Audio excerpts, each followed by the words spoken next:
marsikdo vpraša. Kako postati dober tekmovalec? Čeprav je odgovor preprost, je pot polna zavoja. Mlada Maša že spretno premaguje strmine, čeprav cilj še ni blizu. Izpopolnjuje se počasi, a vztrajno. Zavoj za zavojem.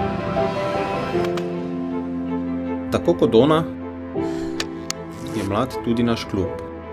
Skupaj treniramo v dvoranah in na igriščih.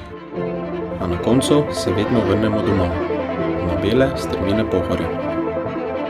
Moje ime je Blaž Gorelc, sem smučarski trener in s našim klubom omogočamo smučarske sanje mladim upom. Tako kot jaz, bo tudi Maša v prihodnosti imela priložnost deliti svoje znanje naprej. Izpopolnjevanje se nikoli ne ustavi. Za doseganje ciljev in sanj je pomembno vseživljenjsko učenje. Torej, kako postati dober tekmovalec? Dober tekmovalec je ob rojstvu že vsak. Potrebujemo le znanje, s katerim naredimo korak dlje. Odmerek zdrave tekmovalnosti in priložnost, da se izkažemo.